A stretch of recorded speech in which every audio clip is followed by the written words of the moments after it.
The Empty House by Algernon Blackwood.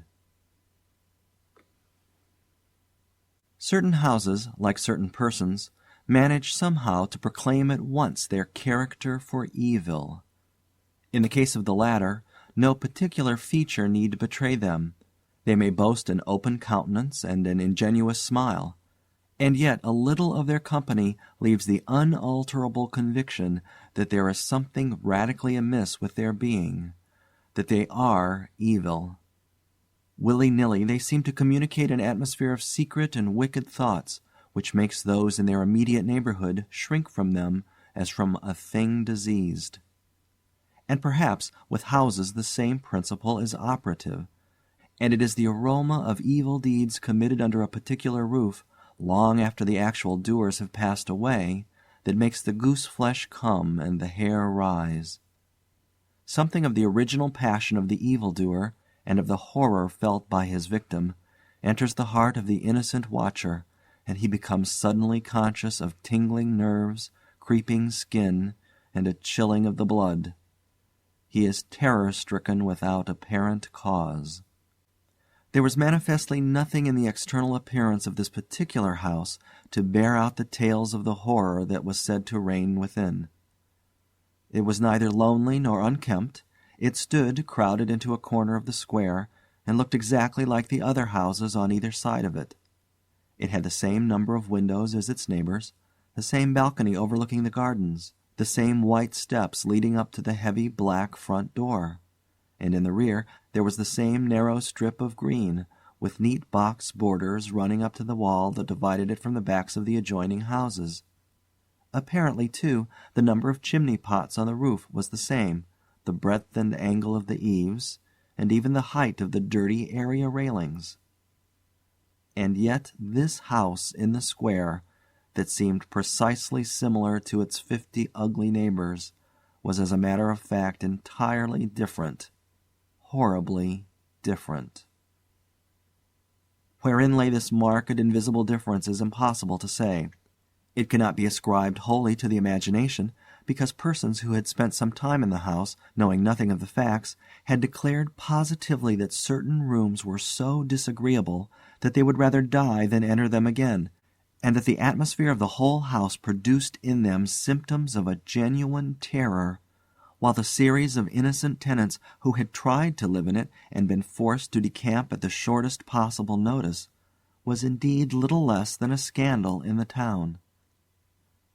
When Shorthouse arrived to pay a week-end visit to his Aunt Julia in her little house on the sea-front at the other end of the town, he found her charged to the brim with mystery and excitement. He had only received her telegram that morning, and he had come anticipating boredom. But the moment he touched her hand and kissed her apple-skin wrinkled cheek, he caught the first wave of her electric condition. The impression deepened when he learned that there were to be no other visitors, and that he had been telegraphed for with a very special object. Something was in the wind, and the something would doubtless bear fruit, for this elderly spinster aunt, with a mania for psychical research, had brains as well as will-power, and by hook or by crook she usually managed to accomplish her ends. The revelation was made soon after tea, when she sidled close up to him as they paced slowly along the sea-front in the dusk. "I've got the keys," she announced in a delighted yet half-awesome voice. "Got them till Monday." "The keys of the bathing-machine, or—" he asked innocently, looking from the sea to the town. Nothing brought her so quickly to the point as feigning stupidity. "Neither," she whispered. "I've got the keys of the haunted house in the square, and I'm going there tonight." Shorthouse was conscious of the slightest possible tremor down his back. He dropped his teasing tone. Something in her voice and manner thrilled him. She was in earnest. "But you can't go alone," he began. "That's why I wired for you," she said with decision. He turned to look at her. The ugly, lined, enigmatical face was alive with excitement. There was the glow of genuine enthusiasm round it like a halo. The eyes shone. He caught another wave of her excitement, and a second tremor, more marked than the first, accompanied it. "Thanks, Aunt Julia," he said politely. "Thanks awfully." "I should not dare to go quite alone," she went on, raising her voice, "but with you I should enjoy it immensely. You're afraid of nothing, I know." "Thanks so much," he began again. Is anything likely to happen?" "A great deal has happened," she whispered, "though it's been most cleverly hushed up. 3 tenants have come and gone in the last few months, and the house is said to be empty for good now." In spite of himself, Shorthouse became interested. His aunt was so very much in earnest. "The house is very old indeed," she went on, "and the story, an unpleasant one, dates a long way back. It has to do with a murder committed by a jealous stableman who had some affair with a servant in the house. One night he managed to secrete himself in the cellar, and when everyone was asleep, he crept upstairs to the servants' quarters, chased the girl down to the next landing, and before anyone could come to the rescue, threw her bodily over the banisters into the hall below." "And the stableman?" "Was caught, I believe, and hanged for murder, but it all happened a century ago, and I've not been able to get more details of the story." Shorthouse now felt his interest thoroughly aroused, but though he was not particularly nervous for himself, he hesitated a little on his aunt's account. "On one condition," he said at length. "Nothing will prevent my going," she said firmly, "but I may as well hear your condition."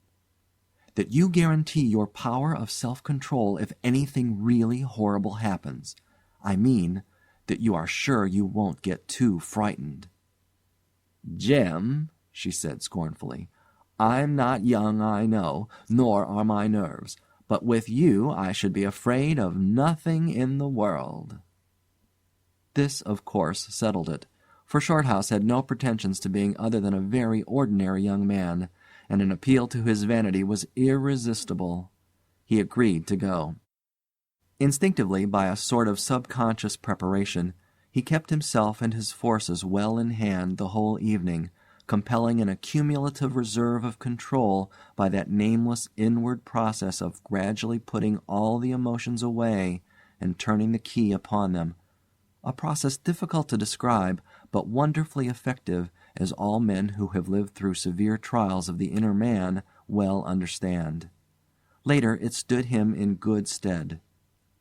But it was not until 10:30, when they stood in the hall, well in the glare of friendly lamps, and still surrounded by comforting human influences, that he had to make the first call upon this store of collected strength. For, once the door was closed, and he saw the deserted silent street stretching away white in the moonlight before them, it came to him clearly that the real test that night would be in dealing with 2 fears instead of 1.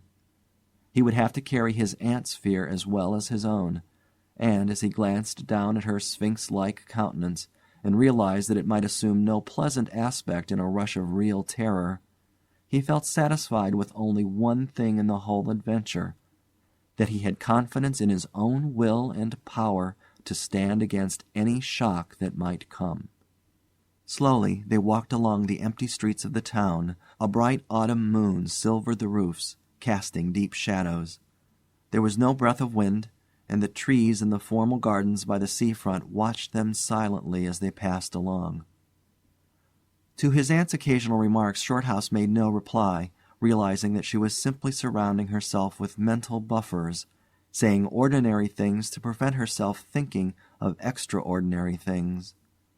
Few windows showed lights, and from scarcely a single chimney came smoke or sparks.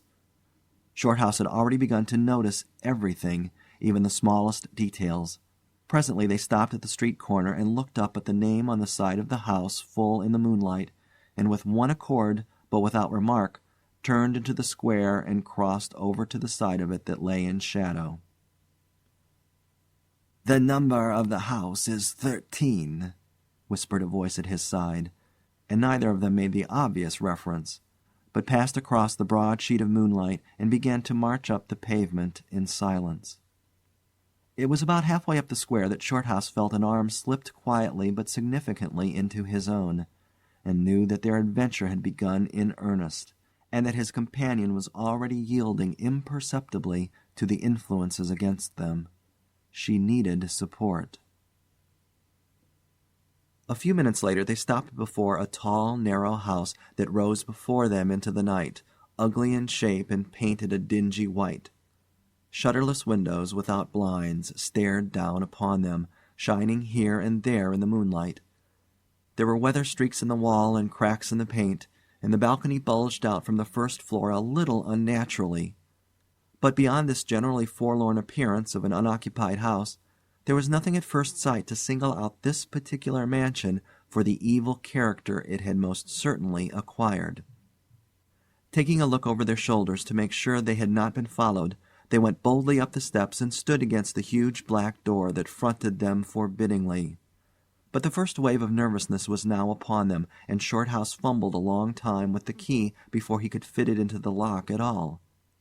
For a moment, if truth were told, they both hoped it would not open, for they were a prey to various unpleasant emotions as they stood there on the threshold of their ghostly adventure. Shorthouse, shuffling with the key and hampered by the steady weight on his arm, certainly felt the solemnity of the moment. It was as if the whole world, for all experience, seemed at that instant concentrated in his own consciousness, were listening to the grating noise of that key. A stray puff of wind wandering down the empty street woke a momentary rustling in the trees behind them, but otherwise this rattling of the key was the only sound audible. And at last it turned in the lock, and the heavy door swung open and revealed a yawning gulf of darkness beyond. With a last glance at the moonlit square, they passed quickly in, and the door slammed behind them with a roar that echoed prodigiously through empty halls and passages. But instantly, with the echoes, another sound made itself heard, and Aunt Julia leaned suddenly so heavily upon him that he had to take a step backwards to save himself from falling. A man had coughed close beside them, so close that it seemed they must have been actually by his side in the darkness. With the possibility of practical jokes in mind, Shorthouse at once swung his heavy stick in the direction of the sound, but it met nothing more solid than air. He heard his aunt give a little gasp beside him. "There's someone here," she whispered. "I heard him." "Be quiet," he said sternly. "It was nothing but the noise of the front door." "Oh, get a light, quick," she added, as her nephew, fumbling with a box of matches, opened it upside down and let them all fall with a rattle onto the stone floor. The sound, however, was not repeated, and there was no evidence of retreating footsteps. In another minute they had a candle burning, using an empty end of a cigar case as a holder, and when the first flare had died down he held the impromptu lamp aloft and surveyed the scene. And it was dreary enough in all conscience, for there is nothing more desolate in all the abodes of men than an unfurnished house dimly lit, silent, and forsaken, and yet tenanted by rumor with the memories of evil and violent histories. They were standing in a wide hallway. On their left was the open door of a spacious dining room, and in front the hall ran, ever narrowing into a long, dark passage that led apparently to the top of the kitchen stairs. The broad, uncarpeted staircase rose in a sweep before them, everywhere draped in shadows, except for a single spot about halfway up, where the moonlight came in through the window and fell on a bright patch on the boards. This shaft of light shed a faint radiance above and below it, lending to the objects within its reach a misty outline that was infinitely more suggestive and ghostly than complete darkness. Filtered moonlight always seems to paint faces on the surrounding gloom, and as Shorthouse peered up into the well of darkness and thought of the countless empty rooms and passages in the upper part of the old house, he caught himself longing again for the safety of the moonlit square, or the cozy, bright drawing-room they had left an hour before. Then, realizing that these thoughts were dangerous, he thrust them away again and summoned all his energy for concentration on the present. "Aunt Julia," he said aloud severely, "we must now go through the house from top to bottom and make a thorough search." The echoes of his voice died away slowly all over the building, and in the intense silence that followed he turned to look at her. In the candlelight he saw that her face was already ghastly pale, but she dropped his arm for a moment and said in a whisper, stepping close in front of him, "I agree. We must be sure there's no one hiding. That's the first thing." She spoke with evident effort, and he looked at her with admiration. "You feel quite sure of yourself? It's not too late." "I think so," she whispered, her eyes shifting nervously toward the shadows behind. "Quite sure. Only one thing." "What's that?" "You must never leave me alone for an instant." "As long as you understand that any sound or appearance must be investigated at once, for to hesitate means to admit fear. That is fatal." "Agreed," she said a little shakily, after a moment's hesitation. "I'll try." Arm in arm, Shorthouse holding the dripping candle and the stick, while his aunt carried the cloak over her shoulders, figures of utter comedy to all but themselves, they began a systematic search.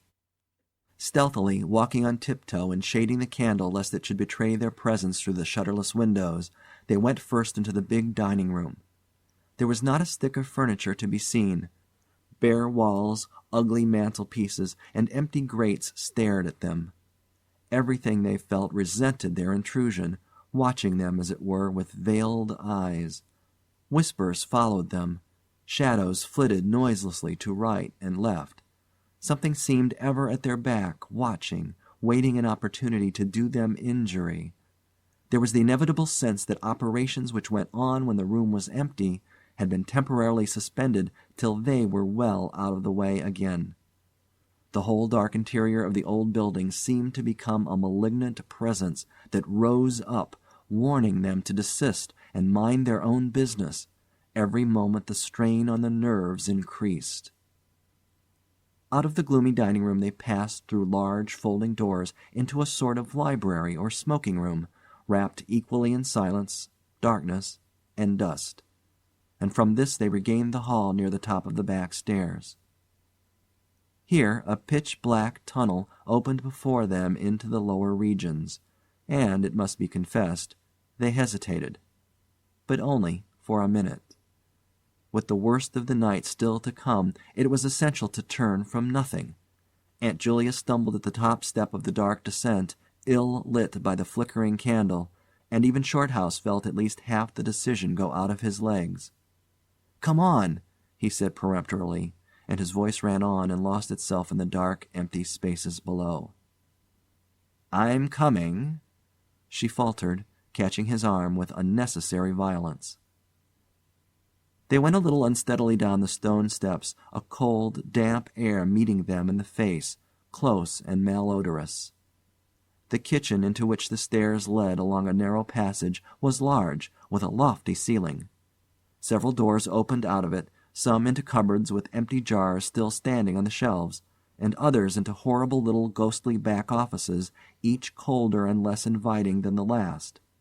Black beetles scurried over the floor, and once, when they knocked against a deal table standing in a corner, something about the size of a cat jumped down with a rush and fled, scampering across the stone floor into the darkness. Everywhere there was a sense of recent occupation, an impression of sadness and gloom. Leaving the main kitchen, they next went toward the scullery. The door was standing ajar, and as they pushed it open to its full extent, Aunt Julia uttered a piercing scream, which she instantly tried to stifle by placing her hand over her mouth. For a second Shorthouse stood stock still, catching his breath. He felt as if his spine had suddenly become hollow, and someone had filled it with particles of ice. Facing them, directly in their way between the doorposts, stood the figure of a woman. She had disheveled hair and wildly staring eyes, and her face was terrified and white as death. She stood there motionless for the space of a single second. Then the candle flickered and she was gone, gone utterly, and the door framed nothing but empty darkness. "Only the beastly jumping candlelight," he said quickly, in a voice that sounded like someone else's and was only half under control. "Come on, Aunt, there's nothing there." He dragged her forward. With a clattering of feet and a great appearance of boldness, they went on, but over his body the skin moved as if crawling ants covered it, and he knew by the weight on his arm that he was supplying the force of locomotion for two. The scullery was cold, bare, and empty, more like a large prison cell than anything else. They went round it, tried the door into the yard, and the windows, but found them all fastened securely. His aunt moved beside him like a person in a dream. Her eyes were tightly shut, and she seemed merely to follow the pressure of his arm. Her courage filled him with amazement. At the same time he noticed that a certain odd change had come over her face, a change which somehow evaded his power of analysis. "There's nothing here, Auntie," he replied aloud quickly. "Let's go upstairs and see the rest of the house. Then we'll choose a room to wait up in." She followed him obediently, keeping close to his side, and they locked the kitchen door behind them. It was a relief to get up again. In the hall there was more light than before, for the moon had traveled a little further down the stairs. Cautiously they began to go up into the dark vault of the upper house, the boards creaking under their weight. On the first floor they found the large double drawing-rooms, a search of which revealed nothing. Here also was no sign of furniture or recent occupancy, nothing but dust and neglect and shadows. They opened the big folding doors between front and back drawing-rooms, and then came out again to the landing and went on upstairs. They had not gone up more than a dozen steps when they both simultaneously stopped to listen, looking into each other's eyes with a new apprehension across the flickering candle flame. From the room they had left hardly 10 seconds before came the sound of doors quietly closing. It was beyond all question they heard the booming noise that accompanies the shutting of heavy doors, followed by the sharp catching of the latch. "We must go back and see," said Shorthouse briefly, in a low tone, and turning to go downstairs again. Somehow she managed to drag after him, her feet catching in her dress, her face livid. When they entered the front drawing-room it was plain that the folding doors had been closed half a minute before. Without hesitation Shorthouse opened them. He almost expected to see someone facing him in the back room, but only darkness and cold air met him. They went through both rooms, finding nothing unusual. They tried in every way to make the doors close of themselves, but there was not wind enough even to set the candle flame flickering. The doors would not move without strong pressure. All was silent as the grave. Undeniably the rooms were utterly empty, and the house utterly still. "It's beginning," whispered a voice at his elbow, which he hardly recognized as his aunt's. He nodded acquiescence, taking out his watch to note the time. It was 15 minutes before midnight. He made the entry of exactly what had occurred in his notebook, setting the candle in its case upon the floor in order to do so. It took a moment or two to balance it safely against the wall. Aunt Julia always declared that at this moment she was not actually watching him, but had turned her head towards the inner room, where she fancied she heard something moving. But at any rate both positively agreed that there came a sound of rushing feet, heavy and very swift, and the next instant the candle was out. But to Shorthouse himself had come more than this, and he has always thanked his fortunate stars that it came to him alone, and not to his aunt too. For, as he rose from the stooping position of balancing the candle, and before it was actually extinguished, a face thrust itself forward so close to his own that he could almost have touched it with his lips. It was a face working with passion, a man's face, dark, with thick features, and angry, savage eyes. It belonged to a common man, and it was evil in its ordinary normal expression, no doubt, but as he saw it, alive with intense, aggressive emotion, it was a malignant and terrible human countenance. There was no movement of the air, nothing but the sound of rushing feet, stockinged or muffled feet, the apparition of the face, and the almost simultaneous extinguishing of the candle. In spite of himself, Shorthouse uttered a little cry, nearly losing his balance as his aunt clung to him with her whole weight in one moment of real, uncontrollable terror. She made no sound, but simply seized him bodily. Fortunately, however, she had seen nothing, but had only heard the rushing feet, for her control returned almost at once, and he was able to disentangle himself and strike a match. The shadows ran away on all sides before the glare, and his aunt stooped down and groped for the cigar case with the precious candle. Then they discovered that the candle had not been blown out at all. It had been crushed out. The wick was pressed down into the wax, which was flattened as if by some smooth, heavy instrument. How his companion so quickly overcame her terror Shorthouse never properly understood. But his admiration for her self-control increased tenfold, and at the same time served to feed his own dying flame, for which he was undeniably grateful. Equally inexplicable to him was the evidence of physical force they had just witnessed. He at once suppressed the memory of stories he had heard of physical mediums and their dangerous phenomena, for if these were true, and either his aunt or himself was unwittingly a physical medium, it meant that they were simply aiding to focus the forces of a haunted house already charged to the brim. It was like walking with unprotected lamps among uncovered stores of gunpowder. So, with as little reflection as possible, he simply relit the candle and went up to the next floor. The arm in his trembled, it is true, and his own tread was often uncertain, but they went on with thoroughness, and after a search revealing nothing, they climbed the last flight of stairs to the top floor of all. Here they found a perfect nest of small servants' rooms, with broken pieces of furniture, dirty cane-bottomed chairs, chests of drawers, cracked mirrors, and decrepit bedsteads. The rooms had low sloping ceilings already hung here and there with cobwebs, small windows, and badly plastered walls, a depressing and dismal region which they were glad to leave behind. It was on the stroke of midnight when they entered a small room on the third floor, close to the top of the stairs, and arranged to make themselves comfortable for the remainder of their adventure. It was absolutely bare, and was said to be the room, then used as a clothes closet, into which the infuriated groom had chased his victim and finally caught her. Outside, across the narrow landing, began the stairs leading up to the floor above, and the servants' quarters where they had just searched. In spite of the chilliness of the night, there was something in the air of this room that cried for an open window. But there was more than this. Shorthouse could only describe it by saying that he felt less master of himself here than in any other part of the house. There was something that acted directly on the nerves, tiring the resolution, and feebling the will.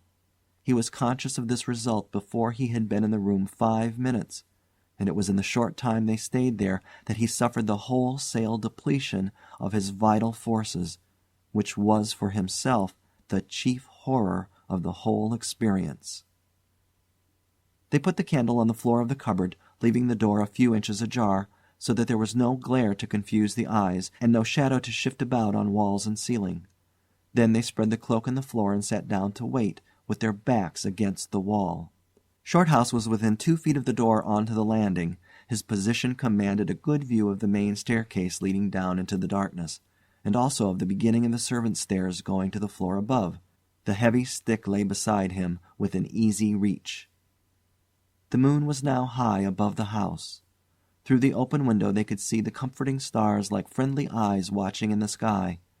One by one the clocks of the town struck midnight, and when the sounds died away the deep silence of a windless night fell again over everything. Only the boom of the sea, far away and lugubrious, filled the air with hollow murmurs. Inside the house the silence became awful. Awful, he thought, because any minute now it might be broken by sounds portending terror. The strain of waiting told more and more severely on the nerves. They talked in whispers when they talked at all, for their voices aloud sounded queer and unnatural. A chilliness, not altogether due to the night air, invaded the room and made them cold. The influences against them, whatever these might be, were slowly robbing them of self-confidence and the power of decisive action. Their forces were on the wane, and the possibility of real fear took on a new and terrible meaning. He began to tremble for the elderly woman by his side, whose pluck could hardly save her beyond a certain extent. He heard the blood singing in his veins. It sometimes seemed so loud that he fancied it prevented his hearing properly certain other sounds that were beginning very faintly to make themselves audible in the depths of the house. Every time he fastened his attention on these sounds, they instantly ceased. They certainly came no nearer, yet he could not rid himself of the idea that movement was going on somewhere in the lower regions of the house.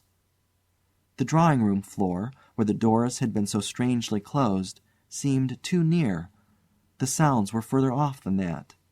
He thought of the great kitchen, with the scurrying black beetles, and of the dismal little scullery, but somehow or other they did not seem to come from there either. Surely they were not outside the house.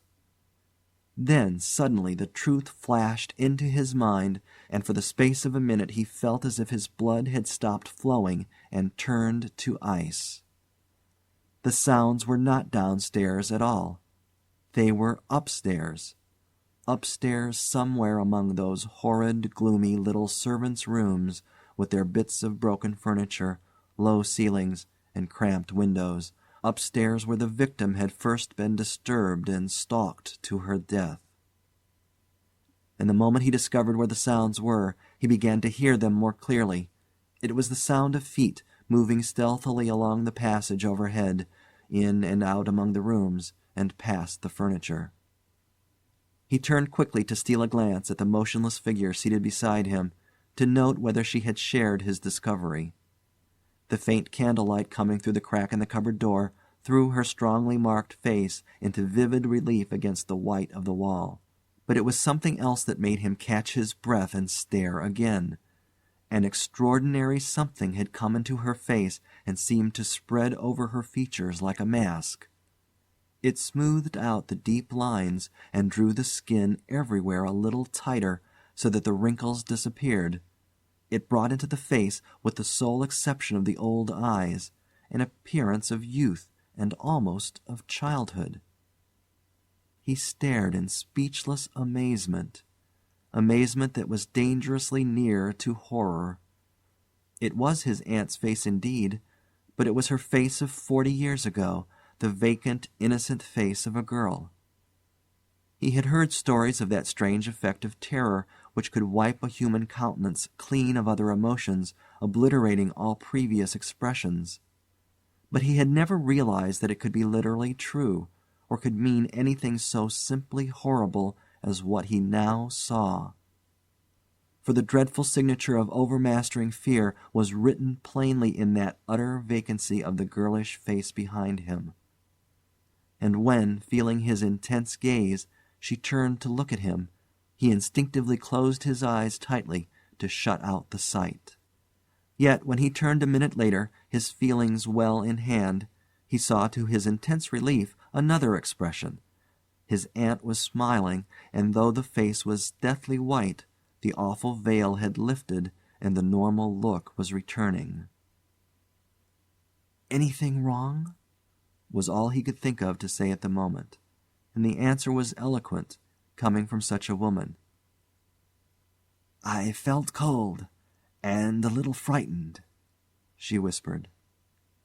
He offered to close the window, but she seized hold of him and begged him not to leave her side, even for an instant. "It's upstairs, I know," she whispered with an odd half-laugh, "but I can't possibly go up." But Shorthouse thought otherwise, knowing that in action lay their best hope of self-control. He took the brandy flask and poured out a glass of neat spirit, stiff enough to help anybody over anything. She swallowed it with a little shiver. His only idea now was to get out of the house before her collapse became inevitable, but this could not safely be done by turning tail and running from the enemy. Inaction was no longer possible. Every minute he was growing less master of himself, and desperate aggressive measures were imperative without further delay. Moreover, the action must be taken towards the enemy, not away from it.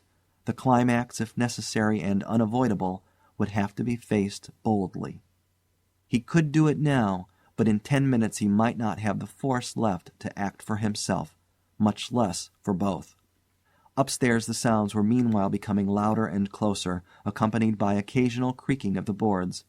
Someone was moving stealthily about, stumbling now and then awkwardly against the furniture. Waiting a few moments to allow the tremendous dose of spirits to produce its effect, and knowing this would last but a short time under the circumstances, Shorthouse then quietly got on his feet, saying in a determined voice, "Now, Aunt Julia, we'll go upstairs and find out what all this noise is about. You must come too. It's what we agreed." He picked up his stick and went to the cupboard for the candle. A limp form rose shakily beside him, breathing hard, and he heard a voice say very faintly something about being ready to come. The woman's courage amazed him. It was so much greater than his own, and as they advanced, holding aloft the dripping candle, some subtle force exhaled from this trembling, white-faced old woman at his side that was the true source of his inspiration. It held something really great that shamed him and gave him the support without which he would have proved far less equal to the occasion. They crossed the dark landing, avoiding with their eyes the deep black space over the banisters. Then they began to mount the narrow staircase to meet the sounds which minute by minute grew louder and nearer. About halfway up the stairs Aunt Julia stumbled, and Shorthouse turned to catch her by the arm, and just at that moment there came a terrific crash in the servants' corridor overhead. It was immediately followed by a shrill, agonized scream that was a cry of terror and a cry for help melted into one. Before they could move aside or go down a single step, someone came rushing along the passage overhead, blundering horribly, racing madly, at full speed, 3 steps at a time, down the very staircase where they stood. The steps were light and uncertain, but close behind them sounded the heavier tread of another person, and the staircase seemed to shake. Shorthouse and his companion had just time to flatten themselves against the wall when the jumble of flying steps was upon them, and 2 persons, with the slightest possible interval between them, dashed past at full speed. It was a perfect whirlwind of sound breaking in upon the midnight silence of the empty building. The 2 runners, pursuer and pursued, had passed clean through them where they stood, and already with a thud of the boards below had received first one, then the other. Yet they had seen absolutely nothing, not a hand or arm or face, or even a shred of flying clothing. There came a second's pause. Then the first one, the lighter of the 2, obviously the pursued one, ran with uncertain footsteps into the little room which Shorthouse and his aunt had just left. The heavier one followed. There was a sound of scuffling, gasping, and smothered screaming, and then out onto the landing came the step of a single person treading weightily. A dead silence followed for the space of half a minute, and then was heard a rushing sound through the air. It was followed by a dull, crashing thud in the depths of the house below, on the stone floor of the hall. Utter silence reigned after. Nothing moved.